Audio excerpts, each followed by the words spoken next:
Hello friends, अस्सलाम वालेकुम। आप देख रहे हैं fully five world YouTube channel. मैं हूं फरहान अलीम। तो फ्रेंड्स, आज हम बात करने वाले हैं इलेक्ट्रोलक्स के डीसी इन्वर्टर एसी में जो एरर कोड F1 हमारे इंडोर की डिस्प्ले पर शो होता है। तो फ्रेंड्स, ये एरर कोड हमारे एयर कंडीशनर में किस पार्ट्स के मिस या ख़राब हो जाने की वजह से हमारे डिस्प्ले पर शो होता है। तो फ्रेंड्स, वीडियो को शुरू करने से पहले मेरी तमाम दोस्तों से दरख्वास्त है कि अगर आप मेरे चैनल पर न्यू हो तो मेरे चैनल को सब्सक्राइब कर लें, लाइक करें और मेरी वीडियो को शेयर करें।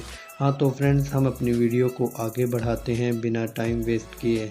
तो फ्रेंड्स, हमारे इलेक्ट्रोलक्स के डीसी इन्वर्टर एसी में जो एरर कोड F1 हमारे इंडोर की डिस्प्ले पर शो होता है, तो फ्रेंड्स ये एरर कोड हमारे एयर कंडीशनर में उस वक्त शो होगा जब हमारे एयर कंडीशनर में जो रूम टेम्परेचर सेंसर लगा होता है, अगर उसमें प्रॉब्लम आ जाए, वो सही से अपना वर्क ना कर पाए, तो इस कंडीशन में ये एरर शो करेगा।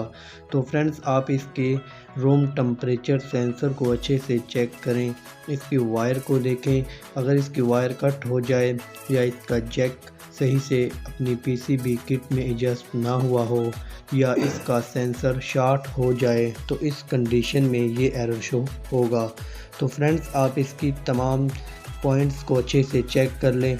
अगर फिर भी ये एरर शो होता है तो फ्रेंड्स, आप इसकी पीसीबी किट में जो जैक लगा हुआ है वहाँ से अगर कोई प्रॉब्लम है तो आप उसको चेक करें या उसे रिपेयर करवाएं।